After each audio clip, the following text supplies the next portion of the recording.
नमस्कार, मी भूषण करंदीकर. या विशेष चर्चासत्रामध्ये मी आपल्या सगळ्यांचं स्वागत करतो. आजचा विषय आहे बाळाचे पहिले 1000 दिवस महत्त्वाचे का असतात. हल्ली आपण सर्वत्र ही चर्चा ऐकतोय की बाळाचे पहिले 1000 दिवस अतिशय महत्त्वाचे असतात. नेमका हा प्रकार काय आहे, या 1000 दिवसांना इतकं महत्त्व का आहे, याविषयी आज आपण जाणून घेणार आहोत. देशाला कुपोषण मुक्त करणं आणि जागतिक पटलावर भारताला एक सुदृढ आणि सक्षम राष्ट्र बनवणं, यासाठी हे 1000 दिवस अतिशय महत्त्वाचे आहेत. या कामी एकात्मिक बालविकास सेवा योजनेच्या माध्यमातून अंगणवाडी सेविका, पर्यवेक्षिका आणि वैद्यकीय क्षेत्रातील तज्ज्ञ अधिकारी अतिशय महत्त्वाची भूमिका पार पाडतायत. पोषणाची वारी घरोघरी पोहोचवण्यासाठी आपल्या सर्वांच्या वतीनं एक जन आंदोलन उभं राहिलंय. आज या विशेष भागामध्ये आपण याच विषयी अधिक माहिती जाणून घेणार आहोत आणि पोषणाच्या या चळवळीचे अनेक पैलू आपल्याला समजावून सांगण्यासाठी आपल्यासोबत काही तज्ज्ञ आहेत. मी त्यांची आपल्याला ओळख करून देतो. आपल्या या चर्चेत सहभागी होत आहेत स्त्रीरोग तज्ज्ञ डॉक्टर राजश्री कटके. डॉक्टर राजश्री कटके या जे हॉस्पिटलमध्ये प्राध्यापिका आहेत, त्याचबरोबर कामा आणि अल्बेस रुग्णालयाच्या त्या माजी अधीक्षिका आहेत. त्याचबरोबर आपल्यासोबत या चर्चेत सहभागी होत आहेत स्तनपानविषयी जनजागृतीसाठी आयुष्य वाहून घेतलेले डॉक्टर श्री प्रशांत गांगल. डॉक्टर, आपलंही स्वागत करतो. आणि या चर्चेत दूरदृश्य प्रणालीद्वारे राज्याच्या महिला आणि बालविकास मंत्री माननीय अदिती वरदा सुनील तटकरे या सुद्धा सहभागी होत आहेत. या सर्व मान्यवरांचं मी या कार्यक्रमात स्वागत करतो. आणि नेमके 1000 दिवस महत्त्वाचे का आहेत, या 1000 दिवसांमध्ये नेमकं काय होतं, हे आपण या तज्ज्ञांकडून जाणून घेणार आहोत. या 1000 दिवसांचा हिशोब जर आपण केला तर गर्भाशयातले 9 महिने आणि त्याच्या पुढची 24 महिने अर्थात 2 वर्ष ही महत्त्वाची असतात. माझा पहिला प्रश्न डॉक्टर राजश्री आपल्याला आहे, हे 1000 दिवस म्हणजे नेमकं काय गणित आहे आणि 1000 दिवस कसे मोजतात? पोषणाची चळवळ यशस्वी करण्यात त्याचा उपयोग कसा होतो? नमस्कार सगळ्यांना. खरं तर हा अतिशय चांगला म्हणजे हे आहे की म्हणजे तंत्रज्ञान संशोधन या सगळ्यामध्ये असं निष्कर्ष आलेला आहे की जर समजा बाळाची जर वाढ व्यवस्थितपणे गर्भावस्थेमध्ये आणि त्याच्या पहिल्या 2 ते 3 वर्षामध्ये जर ती चांगली झाली तर ते बाळ एकदम शारीरिक, मानसिक, भावनिक आणि बौद्धिकदृष्ट्या ते सदृढ होतं. तर त्यामुळे ही जी आता सांगितल्याप्रमाणे गर्भावस्थेपासून ते 24 महिन्यापर्यंत म्हणजे हे जे बाळाचे जे दिवस आहेत जे 1000 ते अतिशय महत्त्वाचे आहेत. या दिवसामध्ये जे काही त्या बाळाला मिळेल पोषण किंवा जे काही भावनिक आधार, त्याच्यामध्ये सगळं मला वाटतं की ते जीवन त्याचं सुधरवून जाणार आणि सक्षम कुटुंब, सक्षम ही पिढी, सक्षम मुलं हा सक्षम देश बनवतात. तर त्यामुळे आपण याच्यामध्ये त्यांनी 3 टप्पे केलेले आहेत. तर 9 महिन्याच्या ह्याच्यामध्ये पोटामध्ये जर आपण बाळाची जर वाढ बघितली तर त्याच्यासाठी जे पूरक घटक आहेत तर ते पोषण अतिशय महत्त्वाचं आहे. ते पोषण आईचं पोषणाशी निगडीत आहे. तर आईचं पोषण, आईला हा संतुलित आहार मिळाला पाहिजे. त्याच्यामध्ये कडधान्य आहेत, पालेभाज्या आहेत, अंडी आहे, दूध आहे, म्हणजे याचं जे प्रमाण आहे ते सगळं व्यवस्थितपणे असून आणि ह्या आईचं जे पोषण आणि गर्भावस्थेमध्ये तिचं जे योग्य वजन वाढणं, जे आपण म्हणतो 9 महिन्यामध्ये 11 ते 12 किलो वाढणं, ज्याच्यामध्ये आईचं वजन वाढणं म्हणजे बाळाची वाढ होणं ते योग्य रीतीमध्ये असेल तर तो हा एक टप्पा आहे. दुसरा अतिशय महत्त्वाचा टप्पा आहे की जे आईच्या ह्याच्यामध्ये जे आपण गर्भावस्थेमध्ये जी काळजी घेतो तर त्याच्यामध्ये तिला कुठला आजार नाही झाला पाहिजे. जसं काही समजा आजार झालाही, समजा मधुमेह असेल, BP असेल किंवा आणखीन त्या बाळाचं वजन वाढत नसेल तर त्यांना चांगली ट्रीटमेंट देणं आणि धोक्याची सूचना किंवा गुंतागुंतीची जी गर्भधारणेमधले जे अडथळे आहेत, जोखमीची डिलिव्हरी आणि जोखमीचे अडथळे हे काढण्यासाठी आपण म्हणजे संस्थेमध्ये प्रसूती ही अतिशय चांगली संकल्पना भारत देशामध्ये ती राबलेली आहे. त्याच्यामुळे माता मृत्यूचं जे प्रमाण आहे ते आपलं 97 पर्यंत आलेलं आहे की जी की फार उल्लेखनीय बाब आहे. विशिष्ट प्रोग्राम्स पण आपल्याकडे आहेत की प्रेग्नन्सीमध्ये, डिलिव्हरीमध्ये जननी शिशु सुरक्षा योजना, जननी शिशु योजना, राष्ट्रीय ग्रामीण आरोग्य जो अभियान आहे आणि आपल्या आशा वर्कर्स आणि सगळं सार्वजनिक आरोग्य विभाग हे चांगल्या पद्धतीने, वैद्यकीय शिक्षण हे सगळं, महिला बाल कल्याण हे सगळं चांगल्या पद्धतीने करतं. हा तो पहिला टप्पा आहे की ज्याच्यामध्ये बाळाची असं म्हणतात की आई बाळाला पोसते किंवा पोषण देते. याचा अर्थ असा आहे की आईचं पोषण, आईची जी आरोग्य आहे ते फार चांगल्या पद्धतीने ते व्हायला पाहिजे. आणि त्याच्यानंतरचं डिलिव्हरीचा, त्याच्यानंतर दुसरा जो टप्पा आहे की ज्याच्यामध्ये सगळ्यात महत्त्वाचं डिलिव्हरी झाल्यानंतरचं स्तनपान. आम्ही डिलिव्हरी झाल्यानंतर की इमिजिएटली त्या बाळाला आईच्या स्तनावरती स्तनपानासाठी हे करतो जर नॉर्मल डिलिव्हरी असेल तर सिझेरियन सेक्शन असेल तर आपण तिला शुद्ध आले की 3-4 तासामध्ये किंवा 2-3 तासामध्ये जसं लवकर शुद्ध येईल तसं येईल. याचा फायदा इतका चांगला आहे की जे पहिल्या 24 तासामध्ये जे कोलोस्ट्रम नावाचं जे आहे, चीक ज्याला आपण म्हणतो, तो पहिले काय व्हायचं सर त्याच्यामध्ये की बरेच लोक हे फेकून द्यायचे, चेटकणीचं दूध आहे असा प्रकार म्हणून. पण यात सगळ्यात जास्त रोगप्रतिकार शक्ती म्हणजे बाळाची वाढवण्यासाठी, बाळाला फुफ्फुसाचे आजार, श्वसनाचे आजार किंवा डायरिया होऊ नये म्हणून याच्यामध्ये बरेच प्रथिने आणि बरेच रोगप्रतिकार शक्तीचे लॅक्टोफेरन अँड ह्या सगळ्या गोष्टी आहेत. तर हे एक्सक्लुझिव्ह 6 महिने स्तनपान हा एक दुसरा टप्पा आहे त्याच्यामध्ये की या स्तनपानाचे म्हणजे बाळाला आईचं दूध हे अमृता समान आहे, ते संपूर्ण अन्न आहे. त्याच्यामुळे पहिल्या 6 महिन्यामध्ये तुम्ही कधीही तिला गुट्टी देणं, पाणी देणं, त्याच्यात दूध मिळवणं ते हे आपण करू नये. त्याच्यानंतर जो पिरियड येतो त्याला विनिंगचा पिरियड म्हणतो. तर 6 महिन्यांच्या नंतरचं जे आहे तर त्याला हळूहळू आपल्याला पचेल तसं अन्न देणं. कारण ह्या वेळेस ह्या दुसऱ्या टप्प्यामध्ये जे बाळ आहे ते संतुलन करण्यासाठी हे होतं. म्हणजे बाळाचं पहिलं पाऊल पडणं, त्याच्यानं ते रांगणं, याच्यासाठी जी त्याला स्नायूमध्ये जी ताकद लागते तर त्यासाठी आपल्याला ते खिमटी, नाचणी, त्याच्यानंतर केळी किंवा काही फ्रूट्स आहेत त्याचे सगळं देणं, प्रथिने, डाळ, म्हणजे ह्या सगळ्या गोष्टी देणं फार गरजेचं आहे. यासाठीच हे 1000 दिवस त्यांनी दिलेले आहेत की ज्याच्यामध्ये बाळाच्या शरीराची सर्वांगीण विकास होण्यासाठी ते ज्या ज्या टप्प्यामध्ये जातं त्या त्या टप्प्यामध्ये तसा पोषक आहार हा आपल्याला त्यांना देता आला पाहिजे. आणि हा आहार दिल्यानंतर मग हा टप्पा एक कंप्लीट होतो. पण सगळ्यात महत्त्वाचा जो टप्पा असतो सर की जो ब्रेन डेव्हलपमेंटचा आहे की ज्याच्यावर आपण जास्त फोकस करतो, तो मेंदूचा जो विकास आहे. जर आपण गर्भावस्थेमध्ये जर बघितलं तर 16 दिवसापासून तो स्टार्ट होतो, जनरली 3 ते 4 आठवड्यापासून. 7व्या महिन्याच्या गर्भावस्थेमध्ये त्याचं पूर्ण स्ट्रक्चर जे आहे ते आपल्या प्रगल्भ मेंदूसारखं असतं, पण तो तसा स्ट्रक्चरने निर्माण होतो. पण त्याच्यामध्ये त्याला जे लागणारं जे पोषक आहे त्याच्यामध्ये जीवनसत्व आहेत, त्याच्यानंतर प्रथिने आहेत, फॅट आहेत, ह्या सगळ्या गोष्टी आईकडून त्याला मिळतात. पण 7 आणि 8 महिन्यापासून त्याच्यामध्ये ब्रेनमध्ये म्हणजे मेंदूमध्ये जे न्यूरॉन्स असतात, मज्जातंतू आहे, त्याचं आवरण हे सगळं डेव्हलप होत जातं. हे झालं गर्भावस्थेमधलं. पण पहिल्या 1 वर्षामध्ये म्हणजे ह्या मेंदूमध्ये बऱ्याच गोष्टी जसे जसं ते बाळाला स्टिम्युलस मिळतं त्याच्यामध्ये फक्त पोषण नाही तर भावनिक. आपण जर बघितलं सगळेच आपण कुटुंबामध्ये जेव्हा बाळाला आपण खेळवतो, त्यांना चांगले चांगले आपण टॉईज देतो, म्हणजे त्यांना खेळणी देतो, हे कशासाठी तर त्याची बौद्धिक विकास होण्यासाठी आणि भावनिक विकासासाठी खूप चांगलं आहे. असं संशोधनात आहे की ज्या मुलांना आईचं दूध मिळतं, स्तनपान होतं, तिचा भावनिक आधार मिळतो, प्रेम मिळतो, तशा मुलांचा बुद्ध्यांक हा चांगला वाढलेला असतो, तशा मुलांचा इमोशनल कोशंट चांगला वाढलेला असतो, तशी मुलं आयुष्यामध्ये कुठल्याही संकटाला तोंड देण्यासाठी सक्षम असतात, तशी मुलं देश घडवण्यासाठी त्यांच्या बुद्धीचा वापर करून वेगवेगळ्या ज्या स्किल्स आहेत त्या सगळ्या स्किल्समध्ये ते खूप पुढे असतात.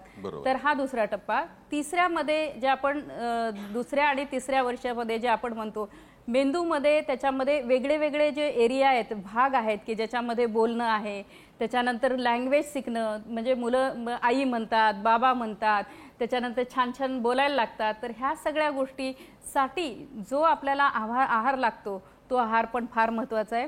त्याच्यामध्ये विशिष्ट पद्धतीने केलं तर त्याच्यामध्ये प्रथिने महत्त्वाचे आहेत, त्याच्यानंतर योग्य तरीकेचे फॅट्स महत्त्वाचे आहेत. तुम्ही सगळ्या डाळी देऊ शकता, डाळ भात देऊ शकता, त्यांना भाजीपोळी देऊ शकता, सुका मेवा असेल तर ते देऊ शकता. कारण यासाठी लागणारं जे प्रोटीन आहे, लोह आहे, कॅल्शियम आहे, हे सगळं आपण आहारातून देणं फार गरजेचं आहे. पण हे आहारातून देतात जर समजा ते जर कमी जरी पडत असेल तरी आपण कमीत कमी 500 मिलीग्रॅम म्हणजे कॅल्शियमचं जे आहे, कधी कधी आपण डॉक्टर्स बूस्टअप करतो जर समजा त्यांना नसेल तर ते फार गरजेचं आहे. सर हा तिसरा जो टप्पा आहे तर ह्या तिसऱ्या टप्प्यामध्ये 2ऱ्या टप्प्यामध्ये जर आपण बघितलं 2ऱ्या 3ऱ्या किंवा पहिल्या वर्षी जर समजा बाळाला योग्य प्रकारचं जर पोषण नाही मिळालं तर मग अशी मुलं त्यांचं जे वाढ आहे ती वाढ व्यवस्थित होत नाही, त्याच्यामध्ये शारीरिक कमकुवता येते, त्याच्यानंतर ते खूप इरिटेबल होतात की त्यांना त्रास, राग येणं, चटकन हे करणं किंवा कुठे डेफिशियन्सी असतील तर माती खाणं, त्याच्यानंतर कॅल्शियम्स जर डेफिशियन्सी वगैरे असेल तर मग ते खडू खाणं शाळेमध्ये, किंवा त्यांचं जे कॉन्सन्ट्रेशन असतं तर ते कॉन्सन्ट्रेशन पण शाळेमध्ये नंतर पुढे पुढे कमी होतं.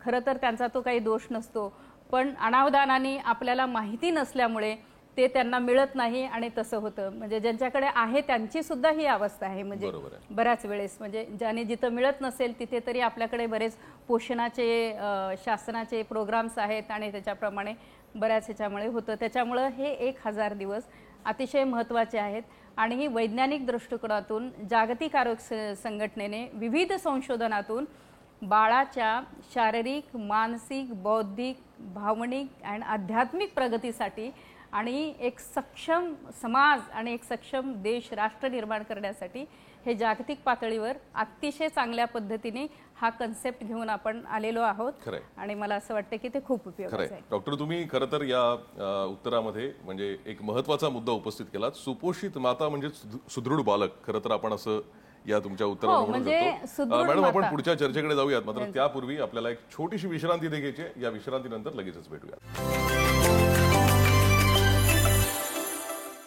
या चर्चासत्रामध्ये आपलं पुन्हा एकदा स्वागत. आज आपण चर्चा करतोय की बाळाचे पहिले 1000 दिवस महत्त्वाचे का असतात. आपल्यासोबत डॉक्टर राजश्री कटके आणि डॉक्टर प्रशांत गांगल आहेत. मी डॉक्टर प्रशांत गांगल यांच्याकडे जातो. डॉक्टर, स्तनपानाबाबत जनजागृती करण्याची आपली एक विशेष पद्धत आहे आणि तिची खूप चर्चा होतीये. तर आम्हाला सांगा, या काळात स्तनपान किती आवश्यक आहे आणि त्यासाठी मातांनी काय करणं गरजेचं आहे? पहिलं म्हणजे मॅडमनी सांगितलं त्या थोडंसं मी आणखी काही सांगेन त्यावर, की आपण हे लक्षात घेतलं पाहिजे की बाळाच्या वाढीमध्ये आपण बाळाचं वजन, बाळाची उंची आणि बाळाच्या मेंदूची वाढ ह्या गोष्टी आपण लक्षात घेतो. तर बाळाचं फक्त 20% वजन हे पहिल्या 2 वर्षामध्ये दुसऱ्या वाढदिवसापर्यंत पूर्ण झालेलं असतं, पण त्याची उंची 50% पूर्ण झालेली असते आणि मेंदूची वाढ ही 75% पूर्ण झालेली असते. त्यामुळे पहिल्या 1000 दिवसामध्ये दुसऱ्या वाढदिवसापर्यंत सर्वात जास्त वाढ कोणाची होते? मेंदूची होते. त्याखालोखाल उंची आणि त्याखालोखाल वजनाची. म्हणजे जर कुपोषण झालं या काळामध्ये तर सर्वात जास्त कोणाला धक्का बसेल? तर मेंदूला धक्का बसेल, म्हणजे बुद्धीला धक्का बसेल. त्याच्या खालोखाल उंचीला धक्का बसेल आणि सर्वात शेवटी वजनाचा नंबर येईल. आणि आपण वजनाकडे स्वतः फोकस करतो, उंची आणि मेंदूकडे आपण बघत नाही. त्यामुळे ह्या आपल्या लक्षात येईल की पहिल्या 1000 दिवसामध्ये मेंदूची वाढ किंवा बुद्धी सर्वात महत्त्वाची, मग उंची आणि मग वजन. आता मातांना काय केलं मातांनी काय नक्की केलं पाहिजे? तर पहिल्या 1000 दिवस मॅडमने सांगितलं 3 टप्पे येतात. म्हणजे बाळाचा जन्म होईपर्यंत, की ज्याला आपण अँटीनॅटल किंवा प्रसूतीपूर्व काळ म्हणतो. त्या प्रसूतीपूर्व काळामध्ये आईला शारीरिक कुठचीही तयारी करायची आवश्यकता नसते, कारण स्तन छोटे असो वा मोठे ते सारख्याच प्रमाणात दूध बनवतात. निपल जे छोटे दिसतात सुरुवातीला, ते जशी वाढ होईल गर्भाची तसं गर्भावस्था पूर्ण होईपर्यंत निपलची साईज सुद्धा व्यवस्थित आहे. त्याला काही एक्झरसाईज किंवा कसरत करण्याची किंवा ओढण्याची आवश्यकता नसते. पण आईला आणि कुटुंबाला बाळाच्या स्वागताची मानसिक तयारी करायला लागते. आपल्या घरी एखादा पाहुणा जरी येणार असला तरी आपण तो काय खाणार आहे, तो काय जेवणार आहे, कपडे कुठचे, हे सगळी तयारी आपण सुरुवातीपासून करून ठेवतो. आणि हा तर मोठा पाहुणा, त्याची तयारी आपल्याला नक्कीच जास्त करायला पाहिजे. ते प्रसूतीपूर्व मार्गदर्शन हे प्रत्येक मातेला मिळालं पाहिजे. आणि त्याच्यामध्ये स्तनपानाच्या योग्य पद्धती काय, स्तनपानाचे फायदे काय, बाळाची प्रसूती झाल्यानंतर कशी स्तनपानाची सुरुवात करावी, मातांना काय अडचणी येऊ शकतात, ही सगळी चर्चा झाली पाहिजे. आणि त्याचबरोबर मातांच्या मनामध्ये आणि कुटुंबियांच्या मनामध्ये एक पाथवे म्हणून आपण किंवा मार्गक्रमणा कशी होणार आहे, की प्रसूतीनंतर 1 तासाच्या आत स्तनपानाची सुरुवात झाली पाहिजे. त्याच्या आधी स्पर्श झाला पाहिजे. आईचा आणि बाळाचा अनावृत्त स्पर्श होणं खूप आवश्यक आहे. आणि असा अनावृत्त स्पर्श झाला की बाळाचं जे ज्ञान आहे कसं दूध घ्यायचं हे डॉक्टर आणि आईपेक्षा किंवा कुटुंबियांपेक्षा पण जास्त असतं. इकडे ठेवलं बाळाला, असं ते बाळ माझ्याकडे आहे, तर प्रसूतीनंतर पूर्णपणे अनावृत्त असं बाळ आईचा अनावृत्त स्पर्शात ठेवलं. थंडी असेल तर दोघांनाही कव्हर करावं, पडणार नाही बाळाची काळजी घ्यावी. तर बाळ आपणहून स्तनाकडे सरकतं, कारण गर्भजलाचा वास आणि निपल आणि एरग्याचा वास हा सारखा असतो. त्यामुळे बाळाला कळतं कुठे जायचं आहे. दृष्टीला काळा भाग सहजपणे सांगतो की माझा खाऊ कुठे ठेवलेला आहे, आणि बाळ आपणून सरपटत जातं. याला ब्रेस्क्रॉल असं म्हणतात. आणि बाळ आपणून स्तनपान घेतं. तर 1 तासाच्या सगळी बाळं जवळ स्तनपान पूर्ण करतात. हा पहिला टप्पा. दुसरा टप्पा म्हणजे जन्मापासून 6 महिने पूर्ण होईपर्यंत, शब्द महत्त्वाचे आहेत बघा, 6वा महिना नाही, 6 महिने पूर्ण होईपर्यंत बाळाला निव्वळ स्तनपान मिळालं पाहिजे. निव्वळ स्तन बाकी बाहेरचं काही नाही. फक्त बाळ कमी वजनाची बाळं असतात त्यांच्याकरता कॅल्शियम, व्हिटॅमिन डी, मल्टीव्हिटॅमिन हे सगळं दिलं जातं. 6 महिने पूर्ण झाल्यावर घरगुती मऊ केलेला, स्वच्छतापूर्वक बनवलेला आणि मऊ केलेला आहार बाळाला दिला पाहिजे. आणि आहारासोबत स्तनपान कमी करायचं नाही आहे. तर दुसऱ्या वाढदिवसापर्यंत स्तनपान त्याच जोमाने चालू ठेवायचं आहे आणि त्याच्याला पूरक आहार हळूहळू वाढत जाईल.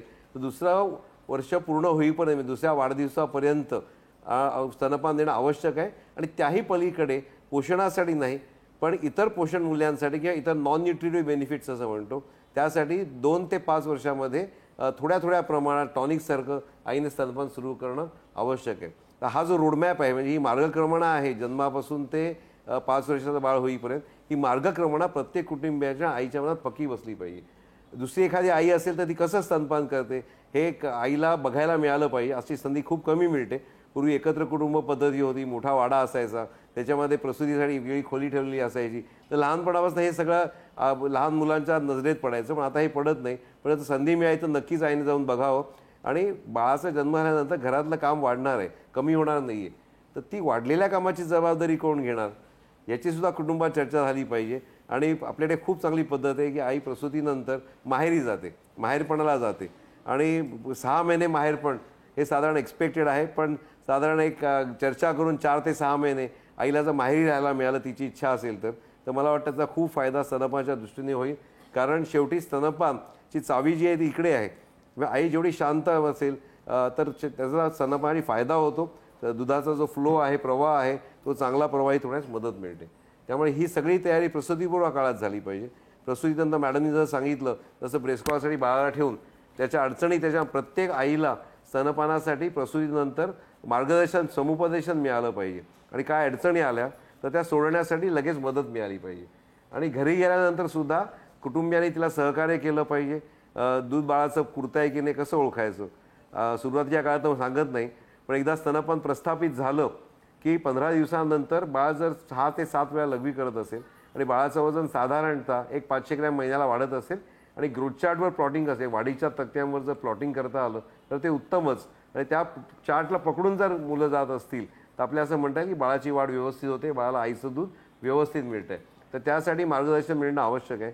4 ते 6 महिन्यात आई बऱ्याच काय कामकाजी माता असल्या कामावर जायला लागतात.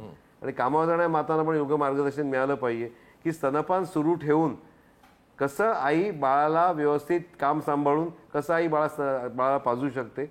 आणि त्यानंतर मग 6 महिन्यानंतर हळू पुढाकार कसा चालू करायचा, त्याचं महत्त्व काय, तर हे अगदी विस्तृतपणे आईला समजावलं गेलं पाहिजे. आणि दर 1 महिन्या 2 महिन्यांनी बाळाला आहार कसा जातोय त्याचं ऑडिट म्हणूया आपण.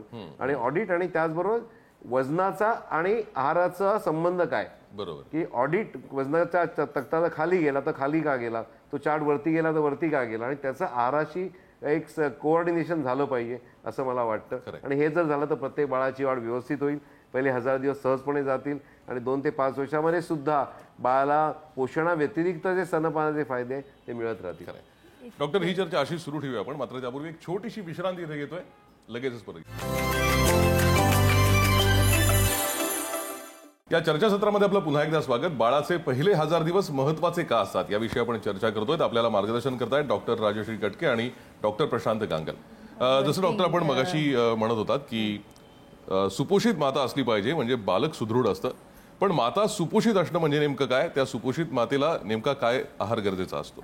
सुपोषित माता म्हणजे गर्भधारणेच्या त्याच्या अगोदर तिचं म्हणजे आरोग्य चांगलं असणं, म्हणजे खूप वजन वाढणं म्हणजे सुपोषित नाही तसं. तर तिचे स्नायू मजबूत असणं, ती फिट असणं हे फार महत्त्वाचं आहे.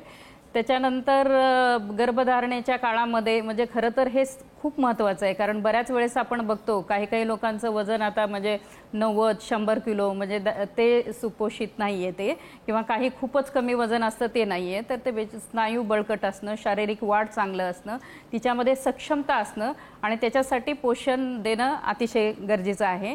कारण जी शारीरिकदृष्ट्या जी सदृढ माता असते ती सदृढ बाळाला जन्म देते.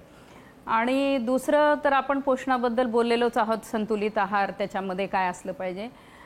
तिसरं महत्त्वाचं मला सांगायचं आहे की ज्या वर्किंग वुमेन्स असतात तर बऱ्याच वेळेस असा प्रश्न विचारतात त्या आम्हाला की आम्ही तर कामावर जातो, मग आमच्या बाळांना तसं तर बघितलं तर आपल्याकडे आता रजा मिळते, म्हणजे प्रसूतीनंतर म्हणजे 6 महिन्याची केलेली आहे, त्याच्यामध्ये ते लक्ष देऊ शकतात किंवा त्या वाढीव पण ते घेऊ शकतात.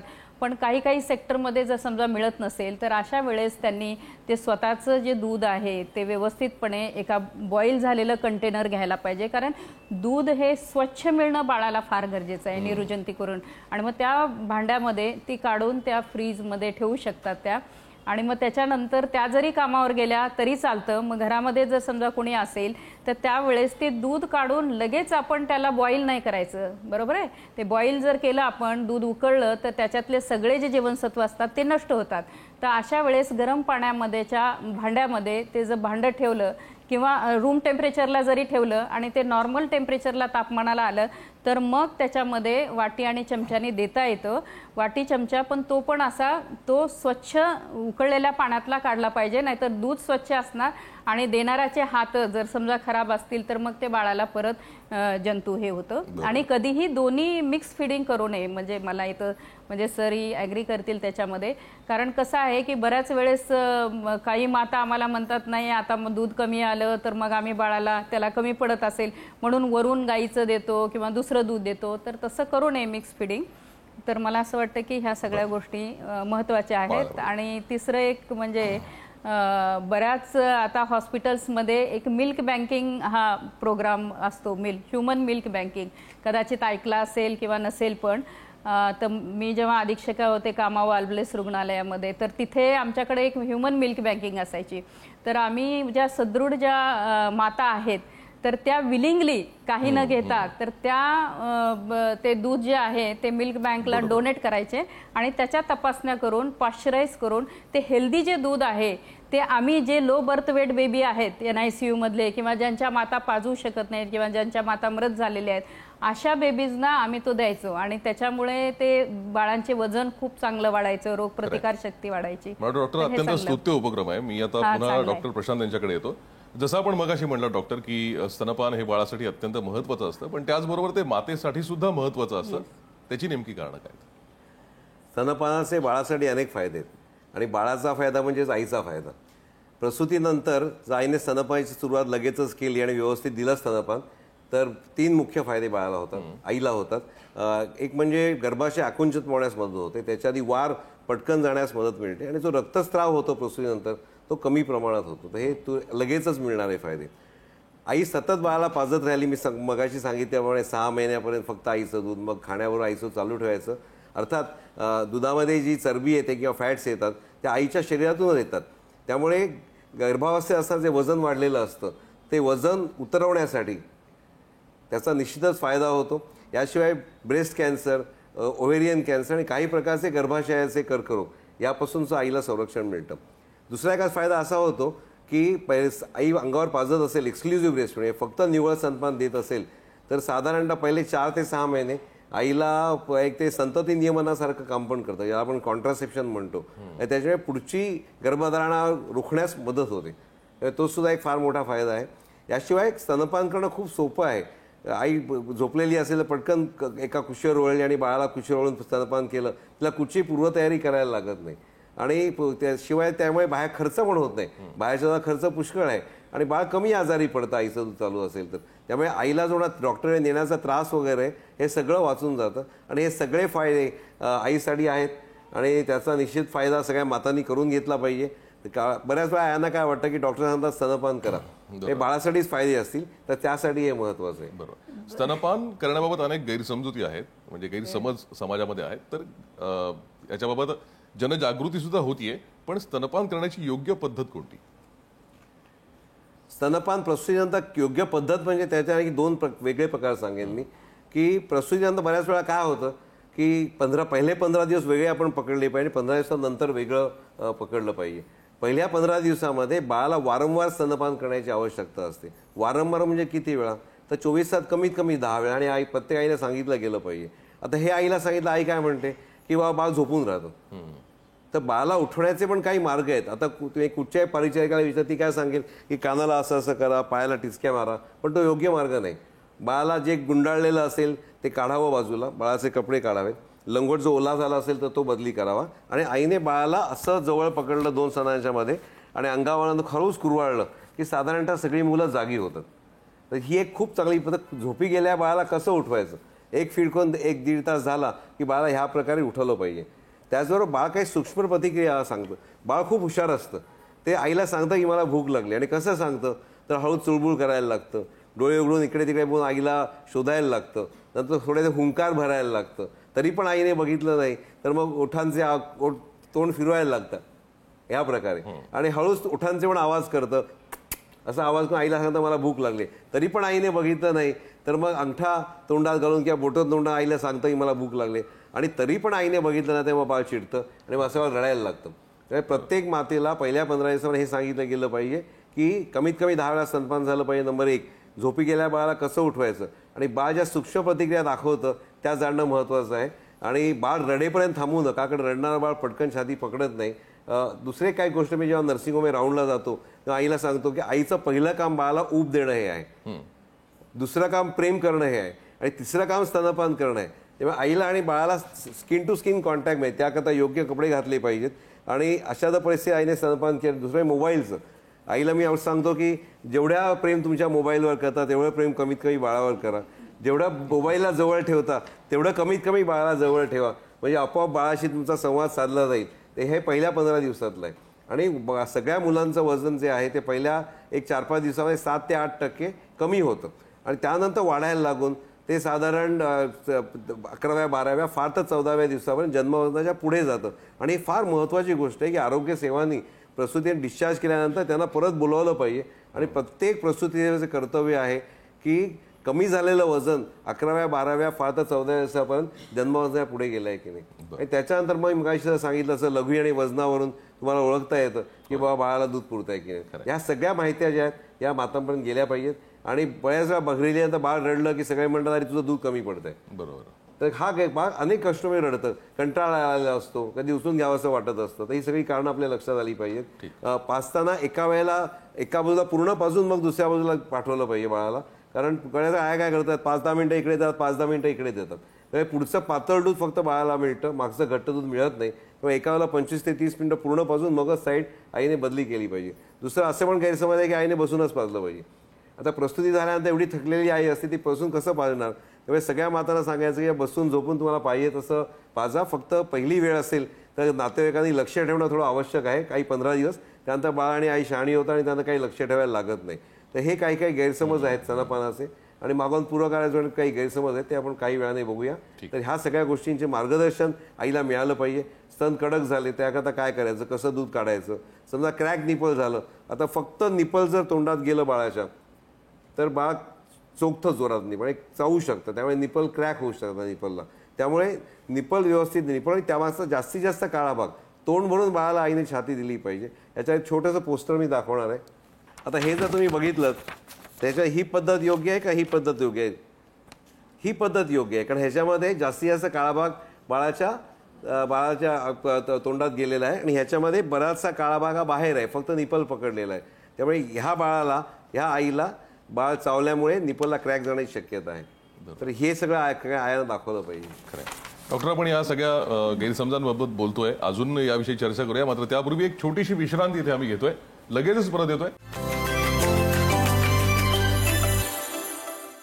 या चर्चासत्रामध्ये आपलं पुन्हा एकदा स्वागत. बाळासाठी पहिले 1000 दिवस का महत्वाचे असतात याविषयी आपण चर्चा करतोय आणि डॉक्टर राजश्री कटके आणि डॉक्टर प्रशांत गांगल आपल्याला मार्गदर्शन करतायत. डॉक्टर, जसं आता आपण गैरसमजांबद्दल बोललात, अजून काही गैरसमज आणि त्याविषयी आपण थोडी सविस्तर माहिती. आता मी थोडं पूरक आहाराकडे वळेन, कारण पहिल्या 1000 दिवसामध्ये जेवण हे सुद्धा खूप महत्वाचं आहे. सर्वात मोठी चूक आपल्याकडे काय होते तर बाळाला पातळ पदार्थ दिले जातात. डाळीचं पाणी, तांदळाचं पाणी, सूप आणि फ्रूट ज्यूस हे सगळ्या आयांना आवडतं, पण त्याच्यामुळे पोट भरतं पण ताकद मिळत नाही, कारण पातळ पदार्थामध्ये पाणी जास्त ताकद कमी. त्यामुळे आईने बाळाला मऊ केलेला आहार द्यायचा आहे, ही पहिली गोष्ट. दुसरी गोष्ट म्हणजे बाहेरचे जे डबाबंद पदार्थ असाल ते टाळले पाहिजेत पूर्णपणे, कारण त्याच्यामध्ये ते एवढे मऊ असतात की बाळाला मग चावण्याची सवय होत नाही आणि त्यामध्ये प्रिझर्वेटिव्ह सुद्धा असतात, कधी कधी जंतू संसर्ग सुद्धा होऊ शकतो. आपल्याकडे पूरक आहारमध्ये रेडीमेड पदार्थ म्हणजे पॅकेट फूड्समध्ये आपण म्हणू शकतो की बिस्किटं वगैरे यांचा खूप वापर केला जातो, तर तो सुद्धा करणं चुकीचं आहे. आणि वेगळं बाहेरचं दूध चालू करायची आवश्यकता नाही. 6 महिने बाळाने पूर्णपणे स्तनपान केलं म्हणजे त्याने दूध घेतलंच, आता त्याला खाण्याची सवय लावायची. वेगळं घेऊन बसायचं नाही आणि वेगळं शिजवायचं नाही. जे काय कुटुंबासाठी शिजवलेलं असेल, उदाहरणार्थ आमटी भात प्रत्येक घरात होतो, डाळ भात प्रत्येक घरात होतो, आपल्या असं बसवायचं बाळाला. हे बघा, ही पद्धत खूप महत्त्वाची आहे की बाळ काटकोनात बसलेलं आईच्या समोर पान आहे आईचं, आणि असं पानामध्ये कुस्करून आईने बाळ बघताय, बाळाला वास पण येतो छान खाद्यपदार्थांचा, आणि असं जसं मी माझ्या तोंडाकडे, मी आईच्या स्वतःच्या तोंडाकडे नाही तसं बाळसुद्धा त्या घासाबरोबर बघेल असं. आणि आईने थोडीशी जास्त ॲक्शन आईला शिकवावं की कसं चावलं जातं. मी आता करून दाखवत होती ॲक्शन, म्हणजे बाळ कळतं आणि बाळाचा पण तोंड आपोआप उघडा होतो, आणि घास अगदी न देता बाळा तोंडाला लावला किंवा कुठच्याही चमच्याचा वापर करून ह्या प्रकारे आपल्याच पानातून भाजी आहे बाईट सगळं पानातली थोडी थोडी चव द्यायची. पहिले 2-3 महिने किती बाळ खाता याला महत्त्व नाही, पण सगळं खाताय की नाही हे महत्त्वाचं. एकदा चव लागली की बाळ आपोआप खायला लागतं, आणि मध्येच बाळाला मूड लागला तर पटकन बाळ खाली येऊन आईचं दूध पण पिऊ शकतो. ते एवढ्या सहजरित्या झालं पाहिजे, आणि आईच्या हातनं खाल्लं पण नाही. कधी बाबा भरवू शकतात, कधी आजी भरवू शकते, कधी आजोबा भरवू शकतात. तर ह्या सगळ्या गोष्टीचा पाळल्या, आणि प्रत्येक खाण्यामध्ये सगळ्या प्रकारचे पदार्थ आहेत की नाही बघायला पाहिजे. मी थोडक्यात सांगतो, 2 प्रकारची, एक आईचं दूध आहेच तो पहिला ग्रुप, 2 प्रकारची धान्य, तृणधान्य आणि कडधान्य. तृणधान्य म्हणजे तांदूळ, ज्वारी, बाजरी, राय, नाचणी इत्यादी. डाळी म्हणजे वेगळ्या प्रकारच्या डाळी, त्यासुद्धा जर कोंब आलेल्या असतील आणि त्या सालाबरोबर दिल्या मऊ करून तर ते जास्त चांगलं. तर आईचं दूध, 2 प्रकारची धान्य, 2 प्रकारच्या भाज्या म्हणजे विटॅमिन ए असलेल्या भाज्या, गाजर म्हणेन मी, आणि त्याचबरोबर इतर भाज्या, आणि हे सगळं. आणि दुग्धजन्य पदार्थ, दूध नाही. कृष्ण गोकुळात वाढला, पण आपण त्याला दूधचोर कधी म्हणत नाही, आपण त्याला काय म्हणतो, माखन चोर. तर सगळ्या बाळांना दुधाचे पदार्थ मिळाले पाहिजे, दूध नाही. तर आईचं दूध, 2 प्रकारची कडधान्य, 2 प्रकारच्या भाज्या आणि दुग्धजन्य पदार्थ हे बाळाला मिळाले पाहिजेत. आणि जर सामिष पदार्थ त्या कुटुंबात खाल्ले जात असतील तर अंड हा एक प्रकार, आणि दुसरा म्हणजे मटण किंवा मटण, चिकन, हे जे पदार्थ, इतर एकूण 8 ग्रुप्स मी सांगितले तुम्हाला. तर ह्या 8 ग्रुप्सपैकी कमीत कमी 5-24 तासात बाळाच्या पोटात गेले तरच बाळाची वाढ व्यवस्थित होईल. जसं घर बांधायला वेगळ्या प्रकारचे पदार्थ लागतात, आणि एकच पदार्थ मी कमी केला तर घर स्ट्रॉंग मजबूत होणार नाही. त्यामुळे ह्या सगळ्या गोष्टी आईने लक्षात ठेवणं, हळू आहार वाढवणं, पण अंगावाचं दूधसुद्धा व्यवस्थित चालू ठेवणं, हे जर व्यवस्थित झालं, आणि साधारण 6 ते 9 महिन्यामध्ये बाळाला कमीत कमी 2 ते 3 वेळा खायला मिळालं पाहिजे. म्हणजे आयदर सकाळचा नाश्ता किंवा दुपारचं जेवण, किंवा दुपारचं जेवण, रात्रीचं जेवण, 9 महिन्यानंतर 3ही वेळेला. आणि मग 1 वर्षानंतर मग ते 2 जेवणाच्या मध्ये सुद्धा, म्हणजे 11 वाजता आपली चहाची वेळ होते, किंवा संध्याकाळी 5 वाजता आपण चहा घेतो, त्यावेळेला सुद्धा बाळाला काहीतरी घरचे पदार्थ मिळाले पाहिजेत. अगदी सोपं आहे, वेगळं शिजवू नका, वेगळं घेऊन बसू नका, आणि आपल्या पानातच मऊ करून अन्न द्या. मिक्सर ग्राइंडरचा वापर करू नका. ह्या सगळ्या गोष्टी पाळल्या, आणि जंक फूड ज्याला आपण म्हणतो ते आपल्या घरातनं आपण, मी एकदम स्ट्रॉंग शब्द वापरेन की लाथ म्हणून त्याला बाहेर काढून टाकलं पाहिजे. हे सगळ्या मुलांची वाढ व्यवस्थित होईल. त्यानंतर अख्खा महाराष्ट्र हा जवळ, मी असं म्हणेन, नाश्त्याला बिस्किट आणि टोस्ट आणि खारी याच्यावर जगतो, आणि ही परिस्थिती आपल्याला कुठेतरी बदलण्याची आवश्यकता आहे. खरं, ही चर्चा अशी सुरू ठेवूया. त्यापूर्वी माननीय मंत्री महोदया सुद्धा या चर्चेत सहभागी होतात. आपण त्यांना काही प्रश्न विचारूयात. आदितीजी, महिला आणि बालविकास मंत्री आपण आहात, आणि या सगळ्या उपक्रमासाठी आपण खूप मोठं सहाय्य करताय. बाळाचे 1000 दिवस आणि स्तनपानाबाबत जागृती या उपक्रमामागची नेमकी भूमिका काय आहे, आणि या उपक्रमासाठी विभागातर्फे नेमके काय प्रयत्न केले गेले? एक तर प्रत्येक गरोदर माताला तिच्या शरीरात जी शक्ती आहे तिच्या बाळाचं संगोपन करण्याची ही जाणीव तिला करून देणं, ही महिला व बालविकास अंतर्गत अधिक प्रमाणामध्ये करण्याचा प्रयत्न करतोय. ज्या वेळेला एखादी अंगणवाडी सेविका भगिनी किंवा मदतनीस किंवा आशा सेविका ही त्यांना ही गोष्ट पटवून देते, त्यावेळेला त्या महिलेला त्याचं महत्त्व अधिकरित्या जाणवतं. खासकर आपण बघतो की शहरांमध्ये किंवा जी छोटी मोठी नागरी वस्ती आहे, इथे आईचं दूध हे त्या जन्मलेल्या बाळाला पहिले 6 महिने किती महत्त्वाचे आहेत, हे महत्त्व त्यांना पटवून देणं हे निश्चितपणाने गरजेचं आहे. कारण वर्किंग विमेन ज्या आहेत, म्हणजे प्रसूती झाल्यानंतर लगेचच ज्यांना दुसऱ्या महिन्यापासून स्वतःची नोकरी किंवा जिथं त्या काम करतात तिथं जावं लागतं, अशा वेळेला त्या बाळांकडे आणि त्यांच्या आहाराकडे किंवा त्यांच्या आरोग्याकडे दुर्लक्ष होऊ नये, ही एक बाब अधिकाधिक प्रकर्षाने त्या महिलांपर्यंत, त्या गरोदर मातेपर्यंत पोहोचवणं. आणि त्याचबरोबर पहिले 6 महिने बाळाला दुधाची गरज किती आहे आणि तो सर्वोत्कृष्ट आहार हा तोच त्या बाळासाठी त्या कालावधीमध्ये आहे. त्याचबरोबर त्याचं वेळोवेळी होणारं लसीकरण असेल, त्याला काय आहार 6 महिन्यानंतर दिला जावा, या सगळ्या गोष्टींकडे भर देणं हेच मला वाटते विभागाच्या माध्यमातून आणि अंगणवाडी असेल आणि आरोग्य केंद्र असेल याच्या माध्यमातून करण्यात येत आहे. मी पुन्हा एकदा डॉक्टर राजश्री यांच्याकडे येतो. आपण काही मुद्दा मांडत होता डॉक्टर. त्या गैरसमजामध्ये मला एक सांगायचं आहे की स्तनपणाच्या ह्याच्यामध्ये की सगळ्यात महत्त्वाचं जे चीक आलेलं जे दूध असतं तर बऱ्याच म्हणजे गावामध्ये असं समजलं जातं की हे चेटकणीचं दूध आहे म्हणून ते काढून फेकलं जातं. तर ते बिलकुल काढून फेकून देऊ नका, कारण त्याच्यामध्ये सगळं काही रोगप्रतिकारशक्ती आणि बाळाच्या मेंदूला शरीराला वाढ होण्यासाठी जे गरजेचं असतं तर ते गरजेचं असतं. ते एक फार महत्त्वाचं आहे. आता सरांनी सांगितलं की कुठल्या पद्धतीने द्यायला पाहिजेत, तर त्या पद्धती तर फार महत्त्वाच्या आहेत. पण सगळ्यात महत्त्वाचं असं आहे की बरेच पेशंट, आता मी स्त्रीरोग तज्ज्ञ आहे तर माझ्याकडे हे बरेच पेशंट येतात, ते सगळे असे म्हणतात की मॅडम म्हणे आम्ही जर स्तनपान केलं तर आमचं फिगर फार खराब होतो. तर मला वाटतं मी बऱ्याच टेलिव्हिजनच्या शोमध्ये पण मी असं निक्षून सांगितलेलं आहे की जर स्तनपान तुम्ही जर केलं तर तुमचे जे शरीरामधले जे हार्मोन्स आहेत ते हार्मोन्स बॅलन्स होतात, संतुलित होतात आणि तुमची फिगर चांगली होण्यासाठी त्याची मदत होते.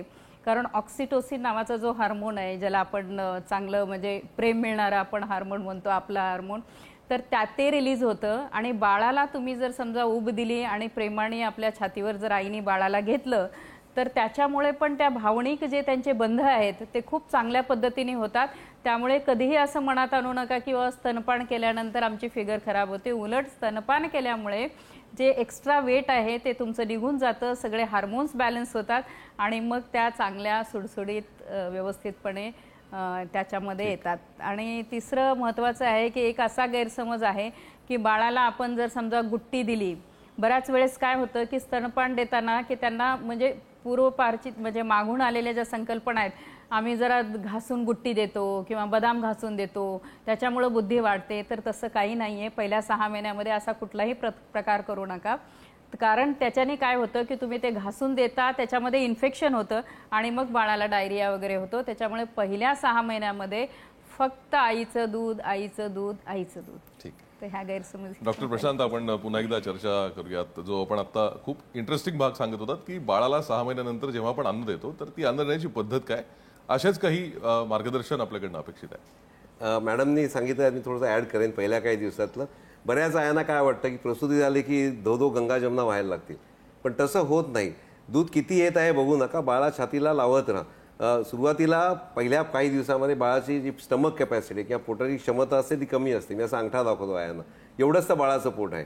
त्यामुळे जे 4-5 ml 1 चमचाभर कोलोस्ट्रम त्याला चिक दूध प्रत्येक वेळा मिळणार आहे, ते पुरेसं आहे. आणि सारखं लावत राहिलं आईने की 4-5व्या दिवसापर्यंत मग हरिद्वारची गंगा दिसायला लागते, जी सुरुवातीला गंगोत्रीची गंगा असते. त्यामुळे दूध लगेच येण्याची अपेक्षा करू नका.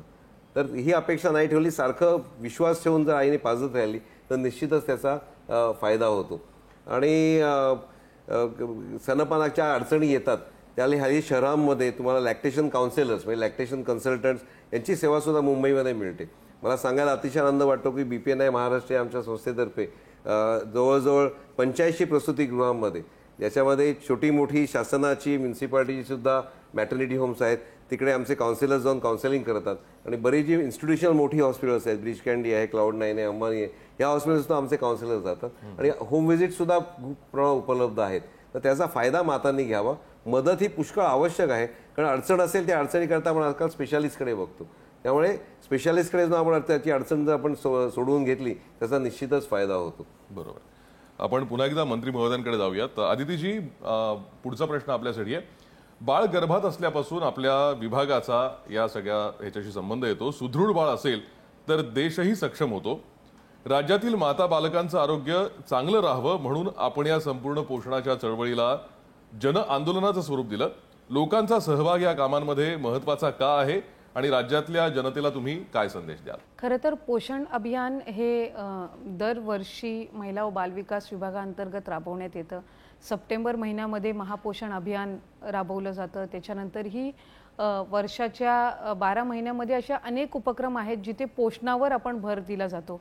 खासकर ज्या ॲनिमिक म्हणजे कमी वजनाच्या ज्या गरोदर माता आहेत ज्यांच्यामुळे त्यांच्या मुलांवर म्हणजे जन्मलेल्या बालकांवर सुद्धा परिणाम होणारे आहेत, यावर अधिक लक्ष केंद्रित करून ते येणारं बाळ फक्त बाळ महत्त्वाचं नसून ती आई पण आणि तिचंही शरीर तितकंच महत्त्वाचं आहे, ह्या दृष्टिकोनातून अधिकाधिक जनजागृती करणं. आणि त्याचबरोबर साधारणपणे ती आई गरोदर आहे म्हणजे ती फक्त एकटी गरोदर नसून तिचं संपूर्ण कुटुंब यांची सुद्धा ती तितकी जबाबदारी आहे. आणि त्या दृष्टिकोनातून त्या कुटुंबामध्ये जनजागृती करणं, तिला त्या 9 महिन्यामध्ये आणि बाळ जन्माला आल्यानंतर सुद्धा आईच्या आहारावर सुद्धा दुर्लक्ष होऊ नये, या दृष्टिकोनातून समाजामध्ये आणि त्या कुटुंबांमध्ये जागृती होणं, या गोष्टीकडे विभाग म्हणून आम्ही भर देऊ इच्छितो. ठीक, आपण पुन्हा एकदा चर्चा करूयात. जसं 1000 दिवस आपण म्हणतोय पहिले महत्त्वाचे असतात. डॉक्टर, आणखीन एक विषय असा असतो की जसं आता मॅडमनी पण उल्लेख केला की काही मातांना फिगर या संदर्भात थोडंसं टेन्शन असतं, पण ज्या वर्किंग वुमन आहेत, आता नोकरदार महिला आहेत, तर त्यांच्याकरता स्तनपानासाठी काही विशेष सुविधा पुरवल्या पाहिजेत का, किंवा त्यांच्यासाठी काही वेगळं मार्गदर्शन करण्याची गरज आपल्याला वाटते का? त्यांच्याकडे निश्चित मार्गदर्शन आवश्यक आहे. आता आपल्याकडे खूप चांगली सोय झालेली आहे की 6 महिने जवळजवळ प्रसूती नंतरची रजा मिळते. तर मातांनी असा प्रयत्न केला पाहिजे की प्रसूती होईपर्यंत त्या कामावर जात राहिल्या काही ॲडजस्टमेंट देऊन, तर साहजिकपणे त्यांना 6 महिने ते पूर्णपणे प्रसूतीनंतर उपलब्ध होतील. जर त्यांची बदली त्यांना घराच्या जवळ कुठे करता आली तर त्याचा सुद्धा फायदा त्यांना मिळू शकेल. कामावर जायच्या आधी तज्ज्ञाकडे जाऊन काय केलं पाहिजे, दूध काढायचं टेक्निक जे आहे आणि दूध साठवायचं टेक्निक मगाशी मॅडमनी सांगितलं की फ्रीजमध्ये ठेवता आलं, ऑफिसमध्ये तशी सोय आहे का, आणि नसल्यास ऑफिसला सांगणं की बाबा ह्या प्रकारची सोय जरा उपलब्ध करून द्या, एक वेगळा कक्ष की ज्याच्यामध्ये आईला दूध काढता येईल आणि ते साठवून पण ठेवता येईल, म्हणजे साठवलेलं दूध घरी आणू शकते आई कामावर जायला लागल्यानंतर. तर अशा कक्षांना आम्ही हिरकणी कक्ष हे महाराष्ट्रात नाव दिलेलं आहे. आमच्या संस्थेतर्फे ह्या हिरकणी कक्ष संकल्पना मांडली गेली आणि महाराष्ट्र शासन आणि युनिसेफने ती संकल्पना स्वीकारली. आणि मला सांगायला आनंद वाटतो की जवळ 1000च्या वर हिरकणी कक्ष आज महाराष्ट्रावर सुरू झालेले आहेत. त्याचा फायदा मातांनी घ्यावा आणि साठवलेलं दूध घरी आणावं आणि घरी आल्याबरोबर पाजावं, कामावर निघताना पाजावं आणि रात्रभर पाजावं जेव्हा बाळ उठेल तेव्हा. याला आम्ही रिव्हर्स फिडिंग असं म्हणतो. रिव्हर्स फिडिंग म्हणजे काय, तर रात्रीचं आईने जास्त पाजलं तर साहजिकच दिवसा बाळाची भूक थोडी कमी लागते बाळाला, त्यामुळे मग खुराक चालू होतो, खाणं चालू होतं, ते दिलेलं वापरता येईल, काढलेलं दूध वापरता येईल. कामावर सुद्धा काही स्पेशल फॅसिलिटी दिल्या पाहिजेत, सहकार्याने आईला मदत केली पाहिजे. ब्रेस्टफिडिंग ब्रेक्स ही एक संकल्पना आहे कायद्यामध्ये की आईला लंच ब्रेक आणि जो चहाचा ब्रेक आहे हा थोडा वाढवून मिळतो, की ज्यामध्ये जर घर जवळ असेल तर आई पटकन जाऊन स्तनपान करून परत येऊ शकते, किंवा हिरकणी कक्ष असेल तर तिकडे ती दूध काढून ठेवू शकते, किंवा हा सगळा वेळ एकत्रित करून त्याला लवकर द्यायची सुविधा मिळू शकते. पार्किंग आता फॉरेन कंट्रीजमध्ये वगैरे बाहेरच्या देशांमध्ये तिला जवळचं पार्किंग दिलं जातं किंवा थोड्याशा काही सवलती दिल्या जातात. आणि आईने सुद्धा इतर मातांचे अनुभव हे जाणून घेतले पाहिजेत. आणि खरं तर शासनाने ना खूप चांगल्या पद्धतीने म्हणजे आपण इथे सांगू इच्छिते की हे जे हिरकणी कक्ष आहेत ते प्रत्येक ठिकाणी, जर तुम्ही आता एअरपोर्टला गेलात तर तिथे तुम्हाला रूम मिळते, कुठल्याही ऑफिसेसमध्ये गेलात तर तो स्पेस अवेलेबल आहे, किंवा तुम्ही मूलसुद्धा तिथे कोणा अटेंडंट बरोबर घेऊन जाऊ शकता आणि आपलं ते कॉर्पोरेटमध्ये काम करून आपण बाळाला फिडिंग करू शकतो. तर हा एक फार चांगला बदल आहे की जेणेकरून खरं तर, आणि शासनाच्याच उपक्रमामुळे जसं आता प्रसूतीची जी रजा 6 महिन्याची दिली तशी आता कॉर्पोरेटमध्ये पण ती देतात, तर त्याच्यामुळे खूप चांगलं आहे, निश्चित फायदा आहे, मातांना आहे, देशाला आहे फायदा याचा. एकूणच या सगळ्या मोहिमेमध्ये, या उपक्रमामध्ये ज्या पर्यवेक्षिका प्रत्यक्ष काम करतायत तर त्यांचे काही अनुभव आपण जाणून घेऊयात. या 1000 दिवसांच्या उपक्रमामुळे नेमका काय बदल झालेला जाणवतो ते आपण त्यांच्याकडनं जाणून घेऊया. नमस्कार, माझं नाव प्रियंका विजयानंद सोनार. मी बालविकास प्रकल्प प्रभादेवी शिवडी येथे सुपरवायझर म्हणून काम करते आहे. आणि बाळाच्या विकासाचे पहिले 1000 दिवस हा उपक्रम जेव्हा आम्ही विभागात राबवतो त्यावेळेला खूप अत्यंत असे सकारात्मक आम्हाला रिझल्ट्स बालकांमध्ये दिसून येतात. खरं पाहिलं तर बाळाचे पहिले 1000 दिवस ही अत्यंत महत्त्वाची अपॉर्च्युनिटी आहे. आईच्या गर्भधारणेपासून बाळाचा जन्म, त्यानंतर पुढची 6 महिने आणि त्यानंतर बाळाचे 2 वर्ष पूर्ण, या कालावधीमध्ये आमची अंगणवाडी सेविकाताई शासनाच्या वेगवेगळ्या उपक्रमांच्या माध्यमातून आमच्या लाभार्थ्यांशी संलग्न असते.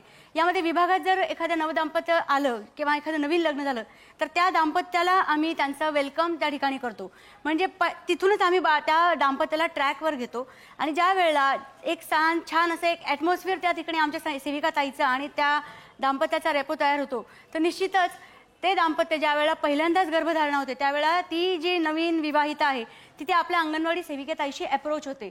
आईची अर्लिएस्ट आपण ज्यावेळेला नोंदणी करून घेतो त्यानंतर आमची अंगणवाडी सेविका ताई सासू सुना बैठकांच्या माध्यमातून, मातापालक सभेच्या माध्यमातून, किशोरी सभेच्या माध्यमातून वेगवेगळ्या विषयांवरती मार्गदर्शन आमच्या त्या दाम्पत्याला आणि त्या कुटुंबाला, विभागातल्या कुटुंबाला करत असते. जेवढ्या लवकर त्या मातेची नोंदणी होते त्यानंतर लगेच त्या मातेची पहिली तिमाही, दुसरी तिमाही आणि तिसरी तिमाही या तीनही तिमाहीतल्या लसीकरण, मातेचा आहार, मातेचा बालकाशी होणारा संवाद या वेगवेगळ्या विषयांवरती समुपदेशन आमच्या अंगणवाडी सेविकाताईंकडनं केलं जातं. सगळ्यात महत्त्वाचा मुद्दा ज्यावेळेला ती डिलिव्हरी होणार असते त्याची पूर्वतयारीची जाणीव देखील त्या दाम्पत्याला आमच्या अंगणवाडी सेविकाताई करून देतात. यामुळे होतं असं की बाळाची येण्याची तयारी आधी झाली असल्या कारणामुळेच आईचं आरोग्य आणि बाळाचं आरोग्य सुरक्षित राहण्यासाठी खूप महत्त्वाची मदत होते. प्रसूती दरम्यान ज्या वेळेला इन्स्टिट्यूशनल नोंदणीवर आम्ही जास्त भर दिलेला असतो त्यावेळेला ते कुटुंब पूर्णपणे सज्ज झालेलं असतं. आम्ही वेगवेगळ्या उपक्रमांच्या माध्यमातून त्यांच्याशी संवाद साधत असतो, ज्यामध्ये समुदाय आधारित कार्यक्रम असतात, ज्यामध्ये आम्ही प्रवेशोत्सव असतो, ज्यामध्ये नवीन मातेची नोंदणी आहे, ज्यामध्ये अन्नप्राशन हा उपक्रम आहे, प्रवेशोत्सव आहे, सुपोषण दिवस आहे, ज्यामध्ये आम्ही विशेषत्वाने पुरुष पालकाचा सहभाग यामध्ये घेत असतो. म्हणजे आम्ही जास्तीत जास्त कुटुंबाला या ठिकाणी पहिल्या 2 वर्षासाठी त्यांना आम्ही कनेक्ट होऊन त्यांच्यापर्यंत मॅक्सिमम डेटा आणि मॅक्सिमम माहिती एक कुटुंब म्हणून आम्ही त्यांच्यापर्यंत पोहोचत असतो आणि त्यामुळे निश्चितच त्या बाळाचा पूर्ण विकास आणि त्याचा भावी आयुष्याचा पाया या पहिल्या 1000 दिवसामध्ये हा रचला जातो. त्यामुळे त्याचे खूप सकारात्मक असे रिझल्ट्स आम्हाला बघायला मिळतात.